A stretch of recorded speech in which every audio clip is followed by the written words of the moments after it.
Hi guys, I think this video is so cool. It's about responsibility and like so much more in depth, and I really hope I talked really fast in this one, so maybe just slow it down. Don't listen to 2-3 times speed, because I talk fast and there's a lot of information to go in. I think there'll be a lot of distinctions on how you can take responsibility on your life.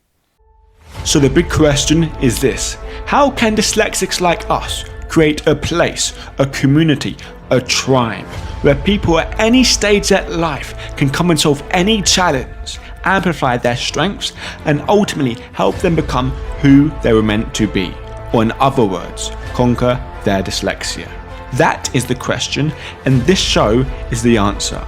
My name's Theo Goff, and welcome to the Conquering Dyslexia podcast. Hi guys, I hope we're doing alright. I got a special message I want to say to you, and I've been planning this a lot, and I really feel it would offer so much value to you, because as we know, I'm writing the Conquering Dyslexia book and making it like a lot better and much in-depth information as possible. And today I want to talk about what actually does taking responsibility of your dyslexia mean, because as we know, like if you have dyslexia, one of the most powerful things is to take responsibility of it. Because one thing I realised is that yes, I had the best help and best support for 8 years of my life, and it got me to a certain place where I wasn't enjoying my life. I'll just let you know, I was going to school, didn't have a clue what was going on in lessons, I was getting lost, people making fun of me because of my stutter, all these problems I was having. And yeah, I did have help, and yeah, I did have support, and I thought this is the best I could be. And it couldn't like this is like my finished product. You mean this is my best I could be, even though with all my learning disabilities. And I felt really like I couldn't improve anymore, and I felt hopeless. Until I realised something. I realised one day I was watching this video of this big guy standing there saying the only way to change your life is to take responsibility of your life. And I remember because at this point I wanted to prove my confidence so bad, and I watched this video of this guy saying that, and literally from that moment I can remember it. My whole life changed, because I realised, look, I really wanted to have more confidence so I could speak to more people, and I really wanted that, and but then I realised, oh my God, I got myself here, and I'm the only one to get myself out of here. For me to improve my confidence, I have to do different things. Ultimately, I got myself here by doing certain actions. Yes, I have dyslexia. Yes, I had special needs school. Yes, it wasn't the perfect environment for me to gain the confidence to the outside world, but I could have done different things in that environment. Does that make sense? And so I got obsessed from that point on of really trying to really take control of my life and take more responsibility of my life. And I really feel it's a critical role to take responsibility, but instead of just saying take responsibility, I want to go in a bit more in depth of how can you actually take to responsibility. So is such a powerful word, the word responsibility. But in its definition of responsibility, if you break down the word responsibility, it's being able to respond to a certain situation. That's what responsibility means. Having the ability to respond on the environment around you. That's kind of where the word came from, and its origin is the ability to respond. And cause when I realised that, I thought, oh, that's so powerful. But in other words, you could say yes, your ability to respond to all situations, and yes, that makes total sense. But if you look at the word respond, how can we respond? Well, we can respond doing our physical movement, doing something. We can respond in our talking.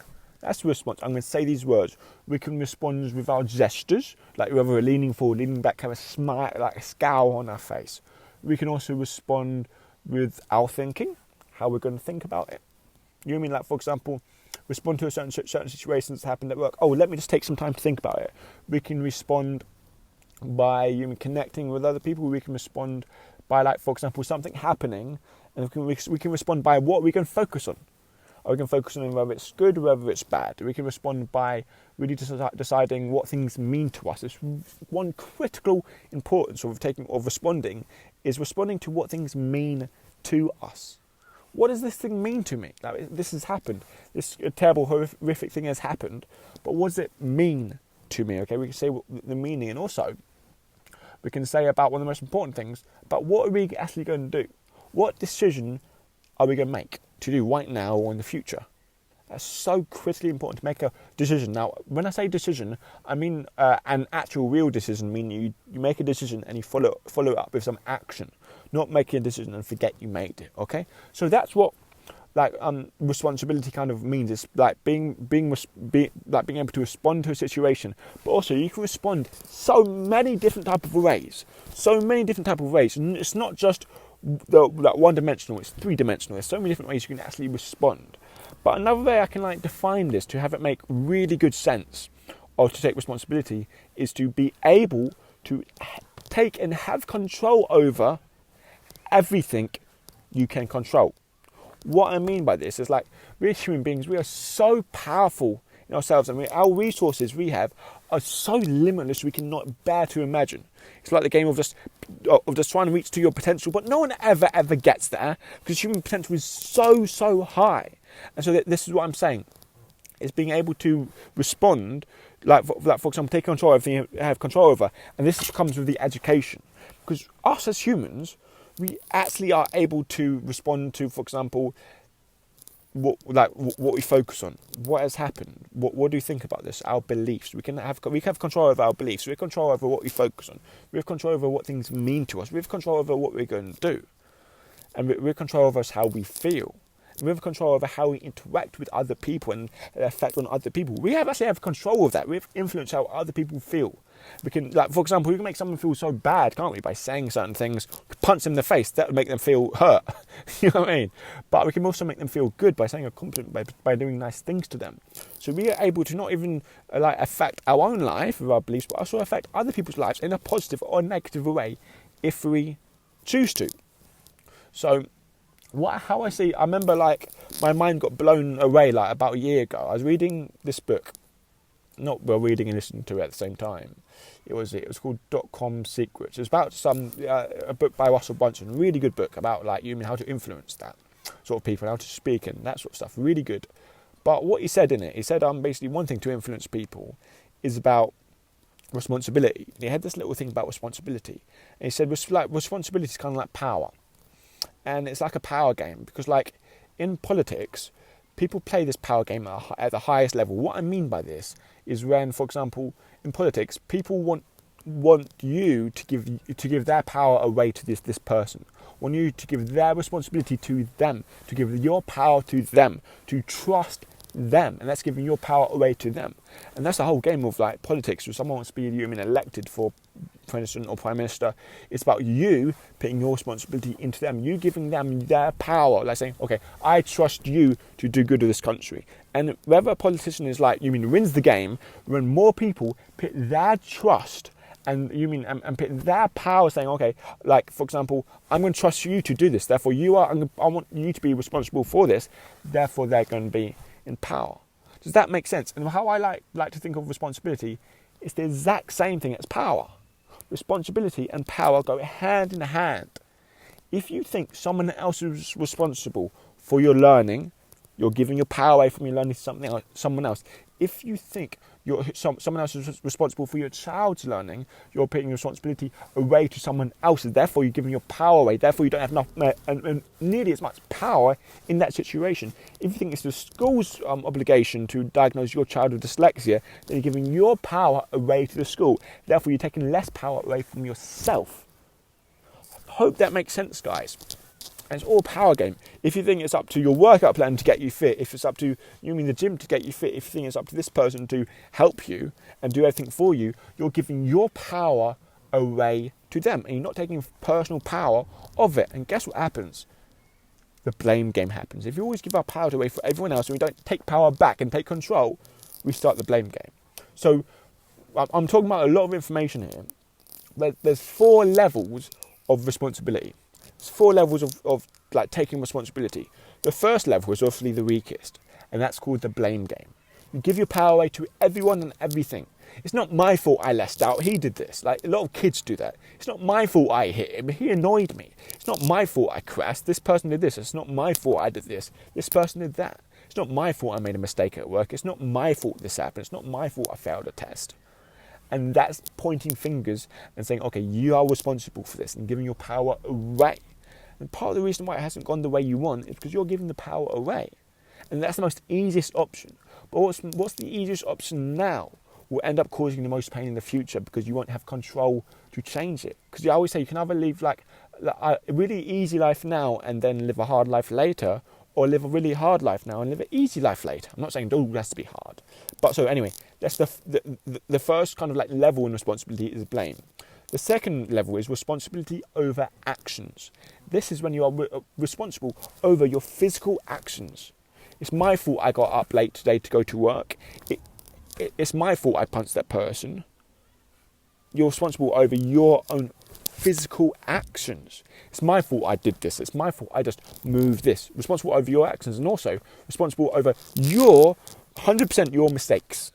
Like, for example, oh, it's my fault I did this and this and this. It's completely my fault I did that. And a lot of people can bounce between level 1 and level 2 of responsibility, blaming sometimes, but also taking personal responsibility over some of their own actions. Okay, because we're at all these 4 levels, we're never at 1 the whole time. We can often move. Okay, there's the 2. There's a third one, which is total self-responsibility. Now, when I say this is total self-responsibility, it's over being responsible over completely your own being. That's beliefs, that's values, that's like what you do, what you focus on, what you think about. All these things we have responsibility over, and we take control over those things. And because like taking this on is quite a hard task. Thinking, okay, it's my fault I feel like this way. It's my fault I've done this thing. It's my fault, I got this grade in the test. It's my fault this, it's my fault that. And by the way, what I'm going to tell you is what responsibility is not. Because a lot of people think responsibility is being all the blame on themselves and then making themselves feel bad when they've done something wrong the whole time. That's not true responsibility. Because when I don't follow through, yeah, it doesn't feel good, but I don't beat myself up. Because I'm responsible over the fact that if I beat myself up, that would make me feel worse. Because that's not total responsibility. If you just take responsibility when you don't do things wrong, don't do things right, which we'll never always do, and then beating yourself up and having you go down another negative spiral, and then give up this responsibility game because it's too hard. Okay? So because that's not fully taking responsibility, it's only taking responsibility over one part of it. I know I'm talking fast. So anyway, that's the third level is responsibility is total responsibility over yourself. And the fourth level, final level, responsibility over everything, over how that person feels, not all the time, because that will be exhausting, but what I mean is that taking responsibility over the power that you have to change things. And this doesn't have to be other people, like relationships. This can be globally. This can be to do with the global warming. This can do with like animals. This can be to do with whatever project. Saying, I want to take this on. Like me doing this video, trying to help other dyslexics. That's part of me taking the fourth level of responsibility, helping others or finding a cause and helping that. Like this, I'm responsible for this cause. Does that make sense? Like for example, when you're a mum, you're having level 4 responsibility. Like I'm responsible for this child. That's a part of level 4 responsibility. Responsible over everything else. Does that make sense, guys? I hope we really do. We jump from different levels of here, but I want you to understand, what level have you been acting with responsibility? Have you been acting on level 1, always blaming, and then blaming everyone else why it doesn't work? Level 2, only responsible over your basic actions. Level 3, total self-responsibility. Or level 4, responsibility over everything. Total responsibility over everything, over just like how other people feel and all of that, and what can you do to change it. So those are the 4 levels. I want you to ask yourself, what level are you? And another way I like to think about responsibility and how powerful it is, for example, if you're in a relationship, and one of the things that I always think about if you're in a relationship, the biggest, how it can work is if both parties take 100% responsibility on how the relationship is going. Because if you both are responsible for how it is going, if it's going good, if it's going bad, and if you're both responsible for that, that means if you have an argument, you go, oh, I'm right, that person's wrong. That doesn't get anywhere. I just think that's absolutely stupid, but it doesn't get anywhere. It doesn't. But because this is all human, but if you think about it, that's kind of like the chimp brain coming out. Oh, I'm right, you're wrong. But if you really think about it, if both of you take responsibility, think, okay, both of you say it's my fault, always going to come to a solution and move forward a lot more faster and be a lot more better. Because like I remember I was in a relationship for about a year ago, full year, and then basically, like we talked about it before, like as it started, all this kind of responsibility stuff, and then we agreed on, okay, let's both take full responsibility of it, whatever this happens. And then we were going out for about a year, and we barely had an argument. I think we had one full proper argument. You mean we had times where we disagreed. We had times, you know what I mean, when like I would get annoyed by her, she would get annoyed by me, but then we can turn it into a joke, or you know what I mean? Because like we both take responsibility of how things are going. And if I mucked up, she mucked up, whatever. You know what I mean? But we know that it's ultimately our faults. It's 100% my responsibility of how it's going, 100% her responsibility of how it's going. And one of us would start arguing, the other one would break us out of it. You mean say something silly, or you mean take light of the situation, or you know what I mean? Or have respect, all this sort of stuff. So